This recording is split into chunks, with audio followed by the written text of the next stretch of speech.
Jadi zaman dulu ketika terjadi sesuatu, mereka tinggal lockdown aja, tutup pintu kota, orang luar nggak boleh masuk, orang dalam nggak boleh keluar, selesai. Cuman kita sekarang kan ada kereta api, ada bis, ada akses jalan banyak. Jadi zaman dulu mereka lebih mudah untuk lockdown. Iya. Kabar sehat? Sehat, alhamdulillah. Terima kasih atas kehadirannya. Kita menggunakan. Saya yang banyak terima kasih. Jazakumullah khairan. Alhamdulillah. Jadi Ustadz, saya mengikuti kajian Ustadz tadi malam. Apa tuh kitab apa?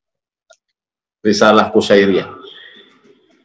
Ya, Masya Allah, itu bab mujahadah. Kalau tadi bab uzlah, ya. Uzlah, Masya Allah. Masya Allah, terima kasih ilmunya. Nah, kali ini kita menggunakan Zoom nih, jadi Ustadz kita kelihatan berdua, lalu di-relay dengan Facebook. Ustadz juga kalau mau merelay grupnya silahkan saja, sehingga bermanfaat ya. Kita bincang-bincang ini, aslinya Ustadz ya, ini kajian ini permintaan dari Majelis Ta'lim Hijjah. Bisa nggak katanya mengundang Ustadz di Zoom, tapi karena ini pertama kali dan panitia belum mengizinkan grupnya masuk nih, padahal sudah ada grupnya. Jadi mohon maaf ini kepada tim Aisyah karena ide dari mereka, dan ini juga kesempatan untuk bersilaturahmi Ustadz. Mudah-mudahan ke depan kita sambung Ustadz. Jangan ya, ini giliran saya tuan rumahnya ya, nggak boleh seperti di Batam kemarin saya yang nanya. Ustadz sekarang menghadapi situasi ini, apa yang dirasakan Ustaz? Saya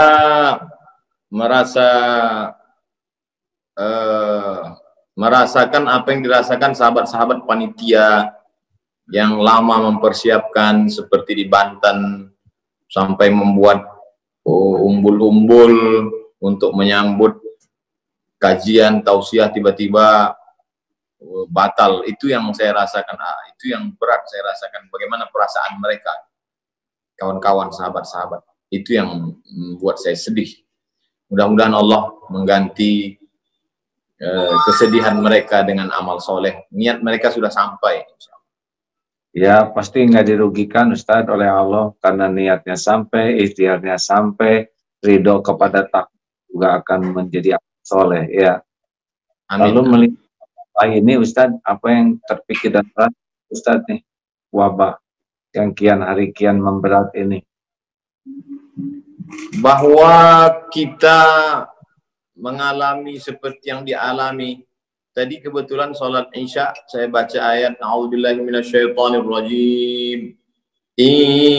Yamsaskum qarhun faqad massal qauma qarhun misluh wa tilkal ayyamu nudawiluha bainan nas wa liya'lamallahu alladhina amanu wa yattakhidha minkum syuhada wallahu la yuhibbul zalimin.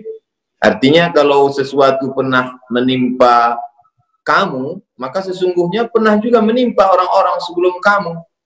Dan ketika kita baca bagaimana dulu pernah juga terjadi wabah sampai masjid-masjid ditutup di Andalusia, di Spanyol. Artinya wabah itu juga luar biasa. Bagaimana misalnya pada zaman Imam Al-Hafiz Ibnu Hajar Al-Asqalani, mereka membaca Sahih Al-Bukhari beramai-ramai. Setelah baca Sahih Bukhari itu mereka bertawassul kepada Allah. Ya Allah, berkat kemuliaan Imam Al-Bukhari, kitab Sahih Al-Bukhari, angkatlah wabah bencana ini. Artinya di zaman-zaman masa lalu juga pernah terjadi, dan di zaman kita terjadi. 100 tahun akan datang cucu kita bercerita, dulu mbahmu, kakekmu, opungmu hidup pada zaman waktu itu ada wabah besar bernama corona. Lalu pada tahun itu mereka tidak bisa umroh.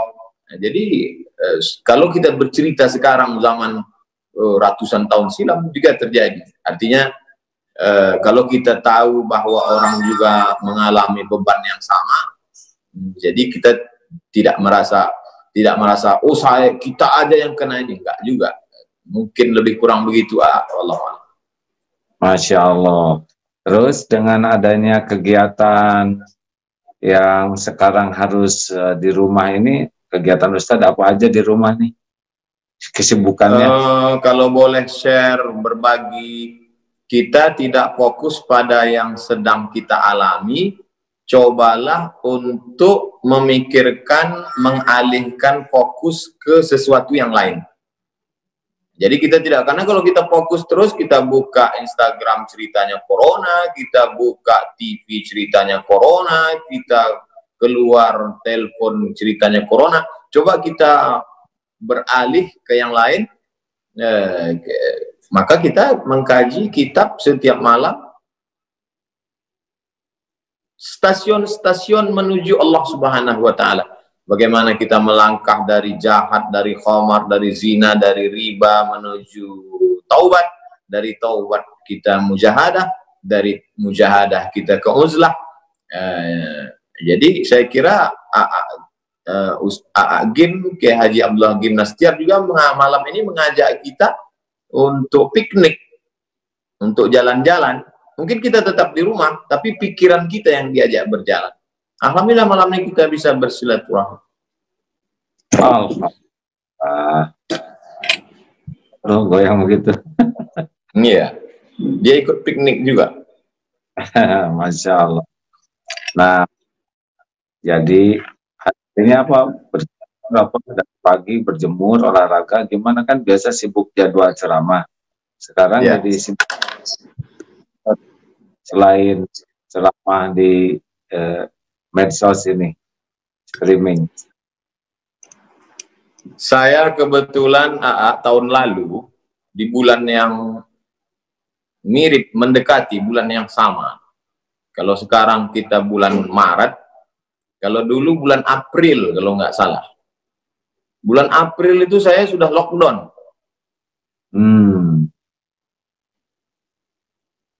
Jadi saya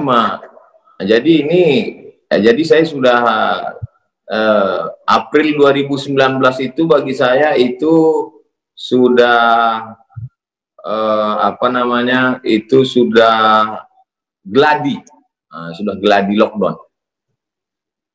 Sekarang lockdown aslinya gitu. Jadi punya jadwal pagi, siang, malam, olahraga apa gitu hari-harinya supaya bisa ditiru oleh teman-teman lain yang manfaatnya.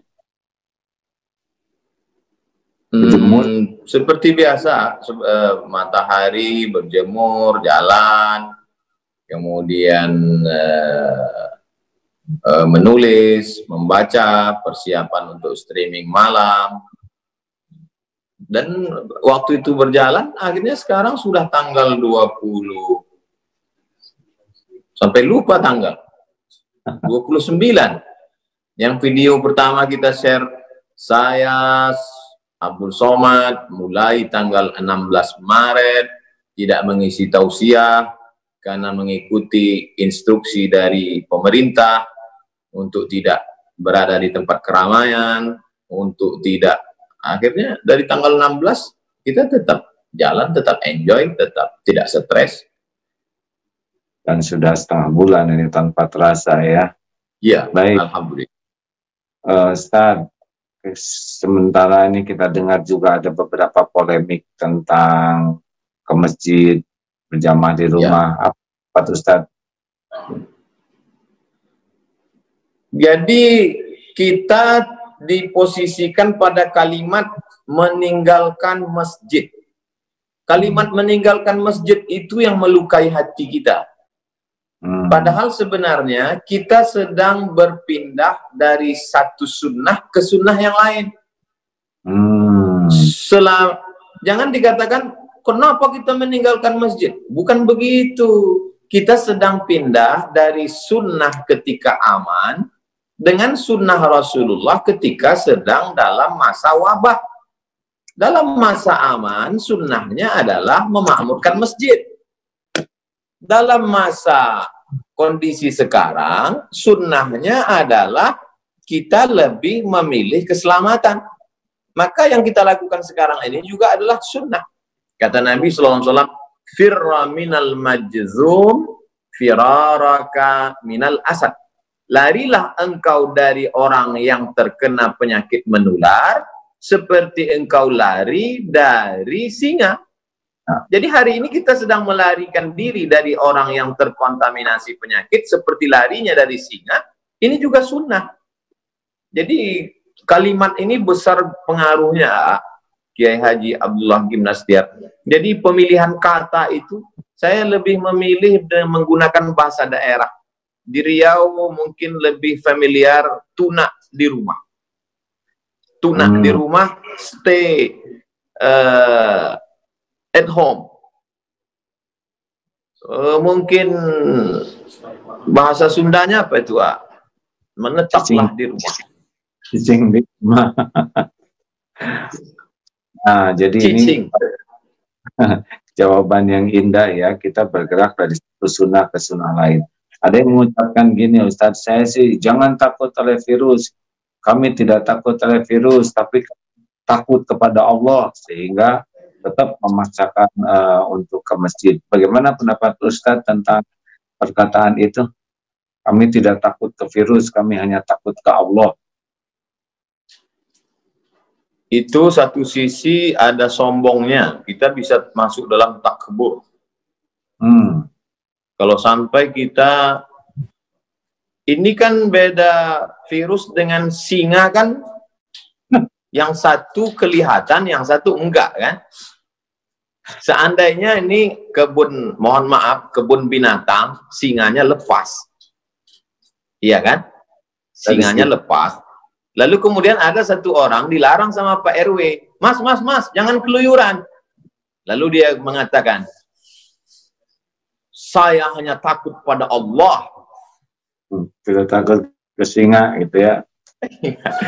Jadi kita dalam Islam diajarkan, Ahlus Sunnah wal Jamaah mengajarkan kita untuk ikhtiar, ada usaha. Bahwa kemudian terjadi, berarti kita beriman kepada rukun iman yang keenam, takdir baik, takdir buruk. Tapi sebelum itu ada usaha ikhtiar, dan usaha itu sunnah. Jadi yang kita lakukan hari ini sunnah. Kami tinggal di Pulau Sumatera, Provinsi Riau, 50 menit dari Kuala Lumpur. Sampai hari ini kita tidak lockdown. Dan pesawat dari Kuala Lumpur masuk 2 kali satu hari, pesawat pagi, pesawat siang. Bagaimana kalau ada penumpang itu yang datang, dia terkontaminasi, lalu dia datang ke masjid, dia menginjakkan kaki, dia bersin batu di tempat wudhu, dia bersalaman. Kecuali misalnya kita sudah lockdown. Lalu kemudian tidak ada pesawat satupun yang masuk, semua pintu kota ditutup, yang buka hanya kantor polisi dan tentara untuk pengamanan dan supermarket tempat belanja, dan semua sudah dicek, semuanya sehat, dan di pintu masjid ada detektor, kalau ada satu virus detektornya bunyi, itu bisa kita tetap melaksanakan sholat berjamaah dengan sholat Jumat. Ini sekarang kita tidak tahu siapa yang membawa. Saya sendiri tidak yakin bahwa saya steril. Nah, kalau ngomong-ngomong tentang lockdown, kan ada yang sekarang jadi makan banyak daun-daunan karena lockdown, daun. Ada yang tidak ngerti. Kalau lockdown. Nah, lockdown ini dalam sejarah Islam pernah nggak tuh ada lockdown ditutup seperti itu, Stan? Jadi kalau kita baca fikih-fikih dulu itu kan, misalnya kita baru boleh sholat qashar itu kan setelah melewati sur al-balad, tembok kota. Jadi memang kalau kita pergi ke Rabat di Maroko hari ini, kebetulan dulu saya waktu sekolah kan ditinggalnya di kota Rabat. Jadi Rabat itu sampai hari ini memang kotanya ada temboknya. Keliling kota itu ada tembok. Tembok itu tetap bisa utuh terjaga karena memang hujannya jarang dan dia terbuat dari batu gunung.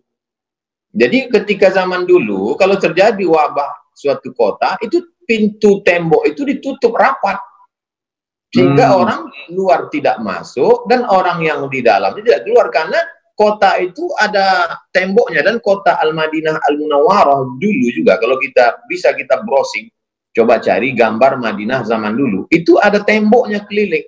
Kalau terjadi sesuatu, musuh datang dari luar, itu pintu. Makanya ada riwayat tentang Umar bin Khattab menerima kunci dari Bethlehem, dari Palestina, yang kuncinya dipegang oleh pendeta Nasrani. Artinya kota itu ada temboknya, ada pintunya, ada kuncinya. Jadi ketika lockdown, dia tinggal tutup pintu aja. Kalau sulit menggambarkannya, tonton film Troy.